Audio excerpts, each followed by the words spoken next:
Apa jadinya bila musuh paling ganas ternyata bukan dari luar, bukan dari orang lain, bukan dari dunia, tetapi berasal dari dalam kepala kita sendiri?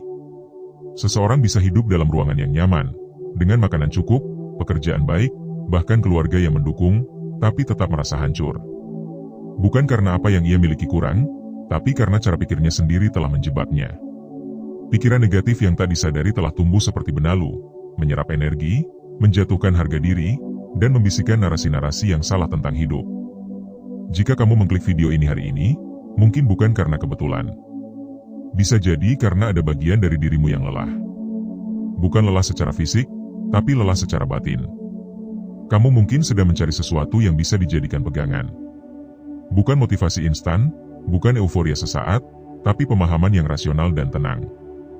Dan mungkin, ini waktu yang tepat untuk menghadapinya secara jujur. Jika bagian dari dirimu pernah merasa seperti itu, berikan tanda bahwa kamu hadir. Kita ada di ruang yang sama. Di ruang ini, tidak ada paksaan untuk bahagia, tidak ada tuntutan untuk jadi sempurna. Hanya ada satu ajakan sederhana, mari diam sejenak, dan mulai melihat ke dalam. Kita mulai dari dasar. Dari akar yang sering tidak terlihat tapi diam-diam menentukan segalanya. Pikiranmu sendiri. Manusia tidak hidup berdasarkan kenyataan, melainkan berdasarkan persepsi tentang kenyataan.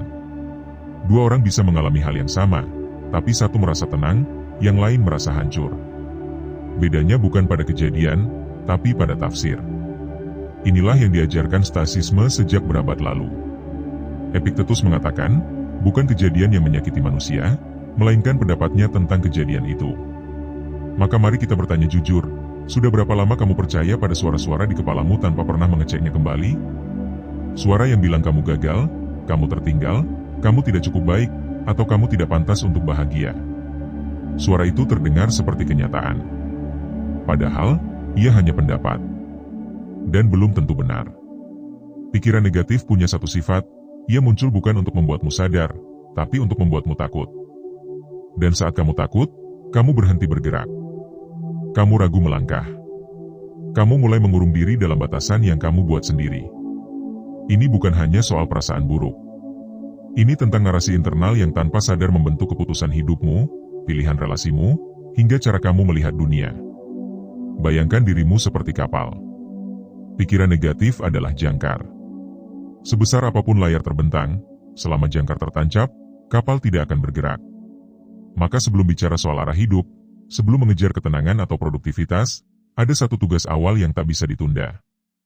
Mengenali jangkar itu. Mengenali bentuk-bentuk pikiran negatif yang selama ini kamu anggap wajar. Beberapa pikiran itu menyamar sebagai suara bijak. Seperti kalimat, aku harus sempurna dulu baru bisa melangkah. Atau, aku pasti gagal kalau mencoba. Kalimat-kalimat itu tidak tampak berbahaya. Tapi jika kamu perhatikan, mereka bukan memberi arah. Mereka memberi rasa takut. Mereka tidak menawarkan solusi, hanya keraguan.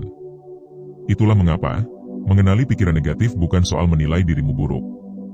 Justru ini tanda bahwa kamu mulai sadar. Karena selama kamu tidak menyadarinya, kamu akan terus jadi tawanan. Dan manusia yang ditawan oleh pikirannya sendiri akan kehilangan dua hal penting, kebebasan bertindak dan kejernihan melihat. Dalam Stoicisme, kita diajarkan untuk membedakan antara apa yang bisa kita kendalikan dan apa yang tidak.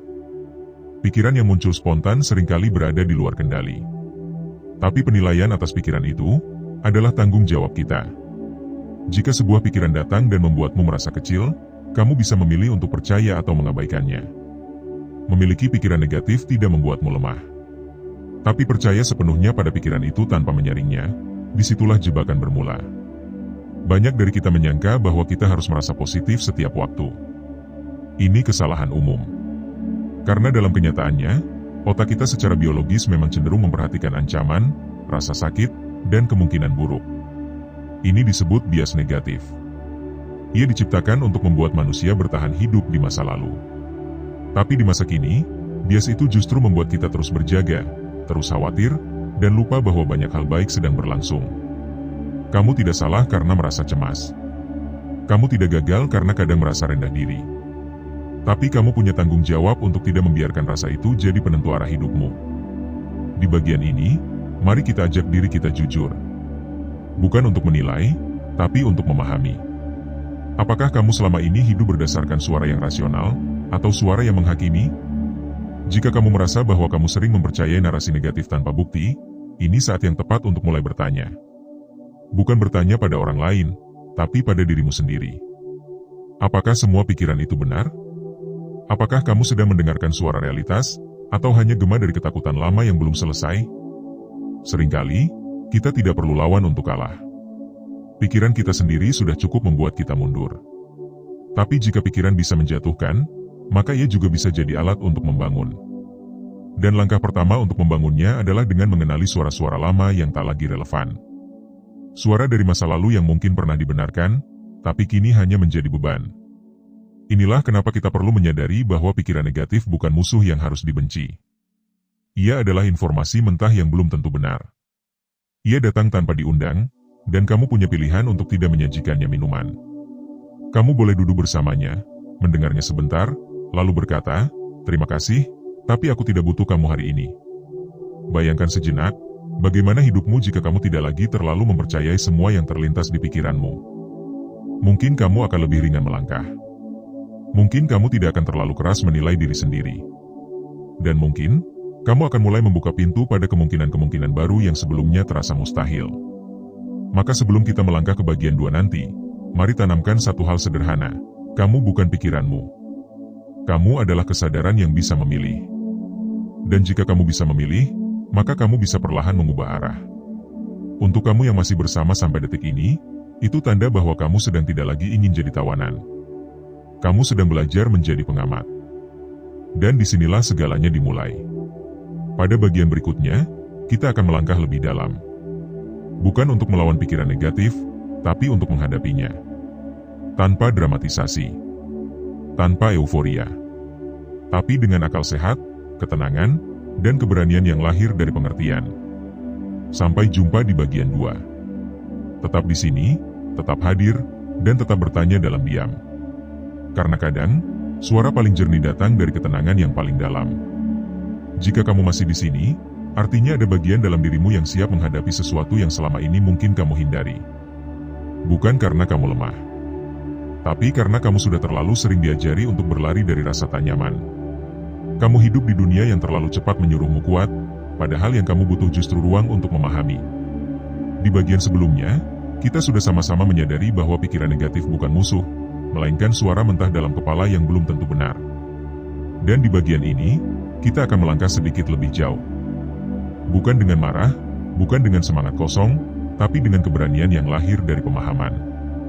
Mari mulai dari satu pertanyaan sederhana. Apa yang kamu lakukan ketika pikiran buruk muncul? Apakah kamu mencoba mengusirnya? Menolak hadirnya?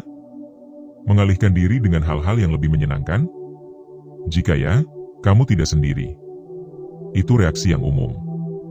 Karena manusia pada dasarnya ingin menjauh dari rasa tidak enak. Tapi, apa itu berhasil? Pikiran negatif tidak bekerja seperti tombol lampu yang bisa dipadamkan. Semakin kamu melawannya, semakin kuat ia datang. Sama seperti ketika kamu disuruh jangan memikirkan kucing warna biru, otakmu justru langsung memunculkan gambar kucing warna biru. Ini bukan salahmu. Ini hanya cara kerja pikiran. Itulah mengapa stoicisme tidak mengajarkan untuk melawan perasaan buruk, tapi untuk menghadapinya dengan tenang dan jernih. Pikiran negatif tidak harus dihilangkan. Ia cukup dikenali, diterima keberadaannya, lalu diawasi. Seperti awan di langit. Kamu tidak perlu meniup awan agar langit cerah. Kamu hanya perlu duduk, melihat, dan membiarkannya lewat. Ketika kamu membiarkan pikiran negatif lewat, kamu sedang mengambil jarak. Dan jarak inilah yang menciptakan kebebasan. Kebebasan untuk tidak bereaksi. Kebebasan untuk tidak panik. Kebebasan untuk bertindak berdasarkan nilai, bukan impuls. Marcus Aurelius pernah menulis dalam Meditations, kamu punya kekuatan atas pikiranmu, bukan atas kejadian luar. Sadari ini, dan kamu akan menemukan kekuatan sejati. Artinya, ketika sebuah pikiran datang dan membuatmu cemas, kamu tetap punya pilihan. Apakah kamu mau percaya, atau hanya menyapanya sebagai tamu yang sebentar lewat? Bayangkan kamu duduk di sebuah ruangan, dan tiba-tiba masuk seseorang yang terus bicara soal hal-hal buruk. Ia bilang kamu tidak cukup baik. Ia bilang masa depanmu suram. Ia mengingatkan kegagalan masa lalu. Kamu bisa saja berdiri dan membentaknya, tapi ia tak berhenti. Lalu kamu marah, lalu ikut tenggelam dalam perdebatan. Kamu lupa bahwa kamu sebenarnya bisa diam, mendengarkannya tanpa reaksi, lalu menutup pintu dengan tenang. Begitulah cara menghadapi pikiran negatif. Bukan dengan melawannya, tapi dengan tidak memberi bahan bakar. Karena pikiran buruk hanya kuat ketika kamu percaya padanya. Saat kamu berhenti memberi reaksi, ia melemah. Dan pada titik itu, kamu tidak lagi dikuasai olehnya. Kita hidup dalam dunia yang terlalu sibuk menyuruhmu untuk selalu positif. Tapi kebijaksanaan kuno tidak pernah mengajarkan itu. Ia tidak menyuruhmu untuk bahagia terus, tapi untuk tenang dalam badai. Karena bahagia itu sesaat. Tapi ketenangan bisa dilatih. Dan ketenangan lahir dari pengertian bahwa kamu tidak harus percaya pada semua yang kamu pikirkan. Seringkali, ketakutan dalam kepala kita jauh lebih besar dari kenyataan. Kamu mungkin pernah merasa takut mengambil langkah, lalu ketika akhirnya kamu mencobanya, ternyata tidak seburuk yang kamu bayangkan. Pikiran negatif pandai menciptakan skenario buruk. Tapi yang sering kita lupa, ia tidak pernah memberi solusi. Ia hanya memutar kemungkinan paling menakutkan, lalu meninggalkanmu dalam kecemasan. Maka saat pikiran itu datang, beranilah untuk bertanya, apakah ini benar? Apakah ada bukti nyata? Apakah ini suara dari kesadaran atau hanya gema dari luka lama? Ini bukan soal jadi kuat atau jadi hebat. Ini soal jadi jernih. Karena kejernihan membuatmu bisa melihat mana yang nyata dan mana yang hanya bayangan. Dan dalam hidup, seringkali kita lebih takut pada bayangan sendiri daripada pada realitasnya. Lihat bagaimana anak kecil takut pada bayangan di kamar gelap. Tapi ketika lampu dinyalakan, semuanya berubah. Ketakutan itu hilang bukan karena ruangannya berubah, tapi karena ia bisa melihat dengan jelas. Dan kamu juga bisa seperti itu. Ketika kamu berani menyalakan lampu kesadaran, kamu akan tahu bahwa tidak semua suara di kepalamu layak dipercaya. Kejernihan bukan berarti kamu tidak punya rasa takut. Tapi kamu tidak lagi dikuasai olehnya. Kamu tetap bisa bergerak meskipun ada suara ragu. Kamu tetap bisa melangkah meskipun ada bisikan kegagalan. Karena kamu tahu, itu hanya suara. Dan kamu lebih dari sekadar suara dalam kepala. Salah satu cara paling sederhana untuk menghadapi pikiran negatif adalah dengan menulis. Ketika kamu menuliskan isi kepalamu, kamu sedang memindahkannya dari ruang gelap ke ruang terang. Kamu bisa melihatnya dari luar, menilainya secara objektif. Tulisan memberi jarak antara kamu dan pikiranmu. Dan dalam jarak itu, lahir kejernihan. Kamu juga bisa melatih kesadaran lewat pernapasan. Karena ketika pikiranmu gaduh, tubuhmu ikut tegang.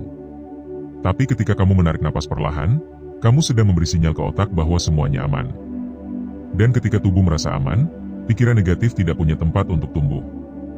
Pikiran negatif tidak akan pernah benar-benar hilang. Tapi kamu bisa belajar hidup berdampingan dengannya tanpa dikuasai. Seperti seorang pengemudi yang tahu ada suara gaduh di belakang, tapi tetap tenang menyetir ke arah yang ia tuju. Kamu tidak perlu menunggu sampai pikiranmu jernih untuk mulai bergerak. Kadang, justru dengan bergerak, kejernihan itu datang. Dan setiap langkah yang kamu ambil meskipun ada keraguan, adalah bukti bahwa kamu tidak lagi dikendalikan oleh ketakutanmu. Itulah bentuk keberanian yang sejati. Bukan tanpa rasa takut, tapi tetap melangkah dengan rasa takut itu di tanganmu. Kamu tahu ia ada, tapi kamu tidak membiarkannya mengarahkan setir. Pada titik ini, kamu mungkin mulai menyadari satu hal penting, bahwa pikiran negatif bukan akhir dari segalanya. Ia hanya bagian kecil dari pengalaman hidup. Ia seperti awan di langit yang berubah-ubah. Dan kamu adalah langitnya. Luas, tenang, dan selalu ada di balik perubahan. Jika kamu bisa hadir dengan pikiranmu, tanpa menghakimi, tanpa panik, maka kamu sudah menang. Bukan karena kamu mengalahkan sesuatu, tapi karena kamu belajar menerima tanpa kehilangan arah. Inilah kunci yang sering dilupakan, menerima bukan berarti menyerah. Menerima adalah bentuk kedewasaan. Karena dari penerimaan itulah muncul kejernihan. Dan dari kejernihan, muncul tindakan yang sadar. Jadi, jika malam ini kamu kembali dihampiri oleh suara-suara cemas, jangan buru-buru menolaknya. Dengarkan sebentar, lalu beri ruang. Tapi ingatkan dirimu bahwa kamu adalah pengamat. Kamu tidak harus percaya. Kamu hanya perlu hadir. Hadir dalam keheningan. Hadir dalam napas. Hadir dalam kesadaran bahwa kamu bisa memilih. Dan dalam memilih itulah kamu menciptakan kebebasan. Bagian ini bukan akhir, tapi baru setengah jalan. Di bagian ketiga nanti, kita akan membahas satu hal penting yang tak boleh dilewatkan. Bagaimana membentuk fondasi pikiran baru yang lebih rasional dan stabil. Karena menghadapi pikiran negatif saja tidak cukup. Kita juga perlu membangun sistem berpikir yang sehat. Agar saat pikiran buruk datang, ia tidak menemukan tempat untuk tumbuh. Tetap bersama, tetap tenang, dan teruslah menjadi pengamat. Karena dunia luar mungkin tetap gaduh, tapi di dalam dirimu, kamu bisa membangun ruang yang sunyi dan jernih. Dan dari sanalah arah hidupmu akan ditentukan. Jika kamu sampai pada bagian ini, itu bukan kebetulan. Kamu sedang menjalani proses yang mungkin tidak disadari banyak orang. Proses berpikir ulang tentang cara kamu menjalani hidup. Dan dalam proses itu, kamu mulai melihat bahwa bukan dunia yang harus selalu berubah, tapi cara kamu memaknainya yang paling menentukan kualitas hidupmu.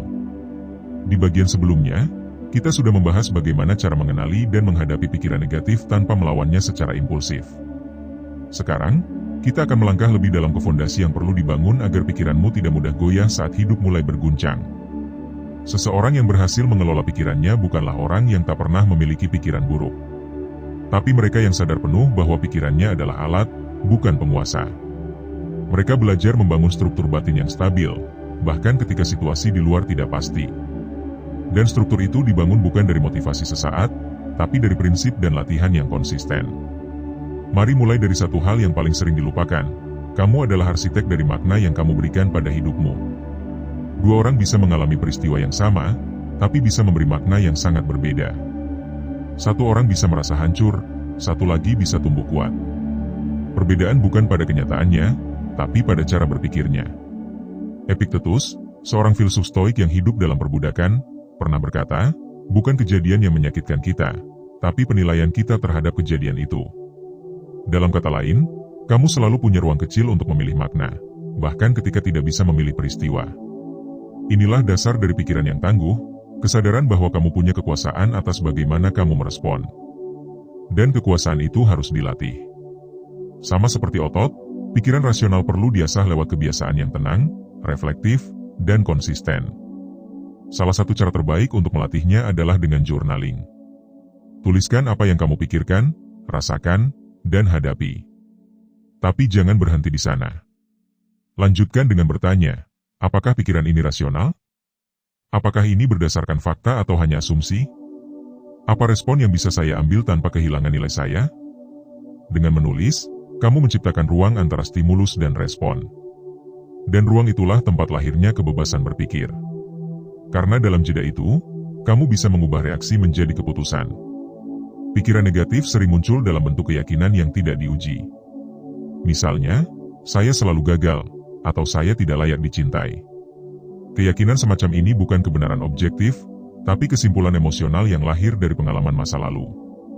Dan ketika kamu mulai mempertanyakannya dengan jernih, kamu mulai membongkar kekuatannya.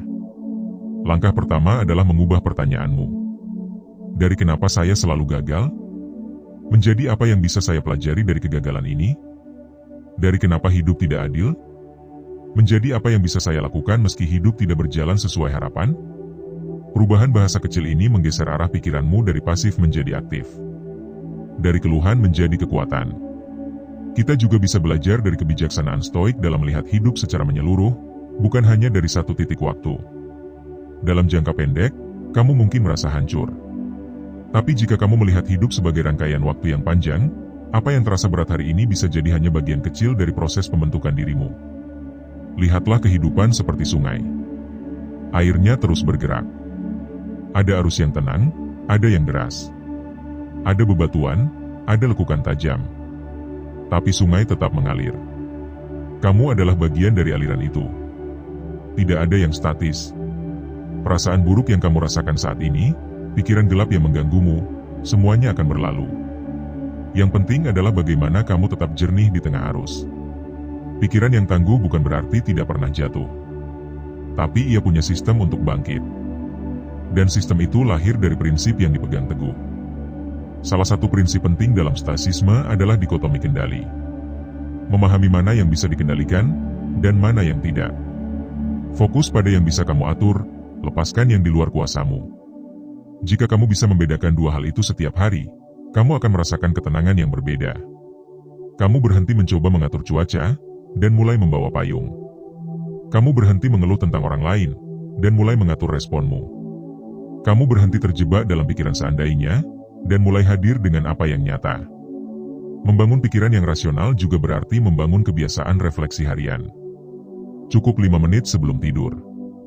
Tanyakan pada dirimu, hal baik apa yang saya lakukan hari ini? Apa yang bisa saya perbaiki besok?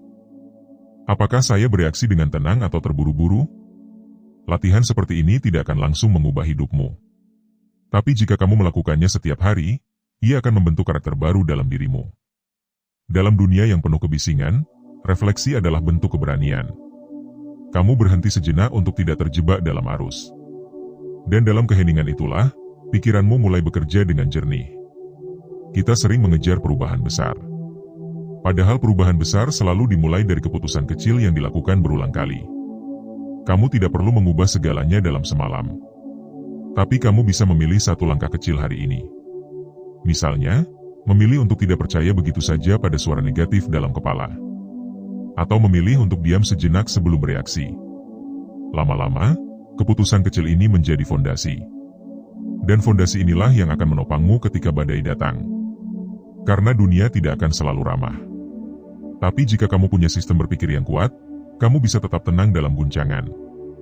Banyak orang berharap pikirannya tenang setelah masalah selesai. Tapi justru sebaliknya. Pikiran tenanglah yang membuatmu bisa menyelesaikan masalah. Karena ketenangan bukan hasil dari keadaan luar, tapi hasil dari cara berpikir yang sadar. Membangun cara berpikir seperti ini bukan tugas sehari. Tapi kamu tidak perlu menunggu jadi sempurna. Kamu hanya perlu terus kembali ke kesadaran. Setiap kali pikiran negatif datang, sadari ia ada, beri jeda, lalu bertindak sesuai nilai. Nilai adalah jangkar. Dan ketika kamu hidup berdasarkan nilai, kamu tidak mudah terbawa arus pikiran yang tidak pasti. Misalnya, jika nilai kamu adalah keteguhan, maka bahkan saat kamu ragu, kamu tetap bisa memilih untuk bertahan. Jika nilai kamu adalah kejujuran, maka meski pikiranmu menyuruh untuk lari, kamu tetap memilih untuk jujur. Nilai membentuk arah. Pikiran yang jernih membentuk cara. Dan ketika dua hal ini berjalan bersama, kamu akan punya sistem internal yang kuat. Tidak kebal dari kegagalan, tapi tidak hancur saat gagal. Tidak selalu bahagia, tapi tetap teguh dalam duka. Kita semua akan menghadapi hari buruk. Tapi jika kamu punya pikiran yang sehat, kamu akan tahu bahwa hari buruk tidak mendefinisikan siapa kamu. Ia hanya bagian dari perjalanan panjang. Dan selama kamu bisa tetap sadar, kamu bisa tetap melangkah. Pikiran negatif tidak akan pernah sepenuhnya hilang. Tapi kamu tidak harus tunduk padanya. Kamu bisa memilih untuk hidup dengan kesadaran, bukan dengan kebisingan batin. Dan pilihan itu bisa kamu buat mulai hari ini. Akhirnya, kamu mungkin bertanya, lalu apa makna dari semua ini? Maknanya adalah ini, bahwa kamu punya kuasa untuk menciptakan ruang damai dalam dirimu, bahkan ketika dunia tidak memberi jaminan. Bahwa kamu bisa hidup dengan arah, bukan dengan reaksi. Bahwa kamu bukan korban dari isi kepalamu sendiri, tapi pengamat yang sadar dan bijak. Dan mungkin itu hal yang paling penting untuk diingat. Bahwa kamu tidak sendiri dalam pergulatan ini. Semua orang, tanpa kecuali, memiliki sisi gelap dalam pikirannya. Tapi hanya sedikit yang berani menghadapinya dengan kepala tegak. Kamu salah satu yang berani. Karena kamu sudah sampai di sini. Karena kamu memilih untuk hadir, mendengar, dan berpikir ulang. Dan dari sini, jalan akan terus terbuka. Jalan menuju pikiran yang lebih jernih. Jalan menuju ketenangan yang tidak bergantung pada situasi. Jalan menuju hidup yang dijalani dengan sadar. Kamu tidak harus tahu semua jawabannya hari ini. Kamu hanya perlu satu hal, terus kembali pada kesadaran. Dan kesadaran itu, selalu dimulai dari hal sederhana. Tarik napas. Sadari pikiranmu. Lalu pilih respon yang sesuai dengan nilaimu. Di sanalah, pikiran negatif kehilangan kuasanya.